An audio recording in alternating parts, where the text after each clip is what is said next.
about my piece here, what you see is kind of what you get.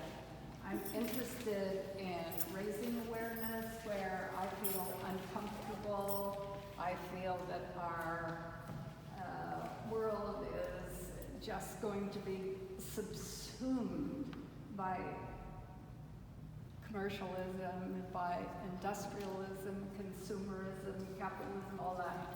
So this is recycled plastic boxes that you get from the grocery store. My friends saved them for me. One or two friends helped me tie the knots. The image on it is just a little personal letter from me to my mother. She's been dead 30 years, but I figured why not take a chance? Maybe she hears me, maybe not. And then there's a little curtain from when I was a youngster. And there is not more to say than that about my particular piece. But what I'd like to share with you, what's wonderful about being an older person, is that I have been printing in this community since 1953.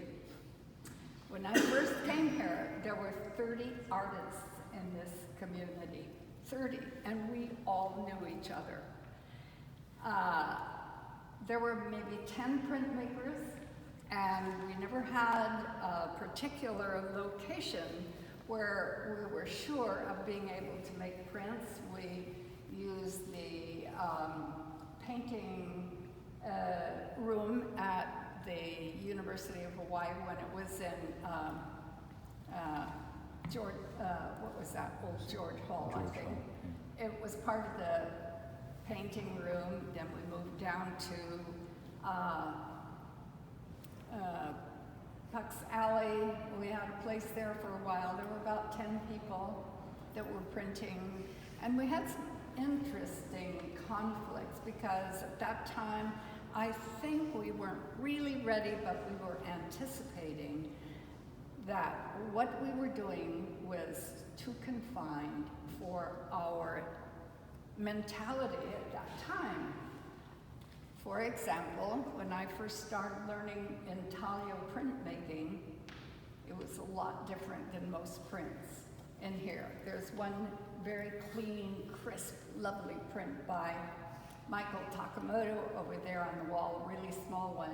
We would take a little print like that and we would edition it 25, 30 times. We would try to learn the documentation of all that and keep them all consistent.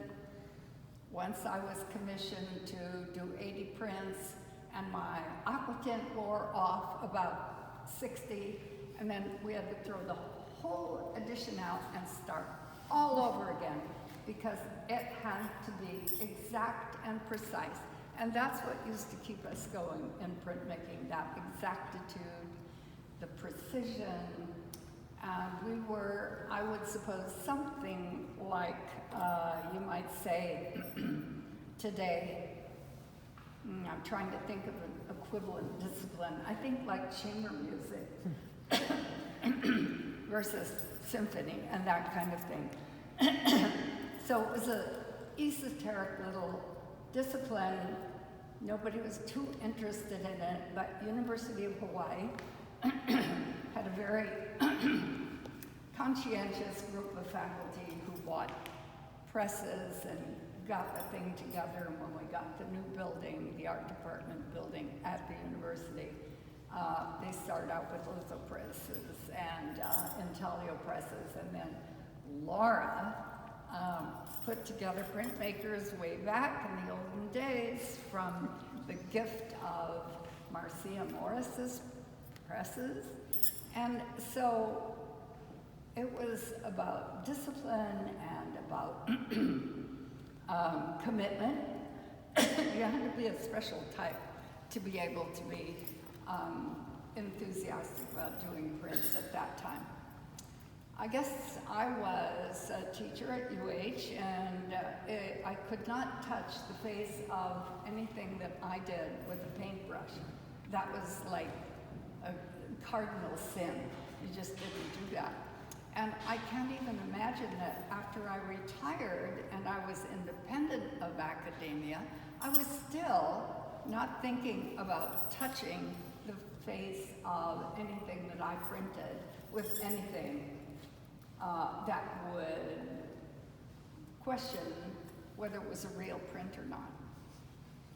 So what was really fun for me, listening to Maya talk about her prints, I listened carefully to see what printmaking words I could hear in that discussion, and there was like maybe one, a print, a needle, an ink, you know. There's just no print discussion. And when my colleague here and his wife talked about their piece there, I'm listening to the dialogue thinking, this is a different time. So I just wanted to share a little bit about my interest in the evolution that printmaking has had over the years. And also I'd like to thank you and commend you for being participating in the printing. I mean, look at all you people.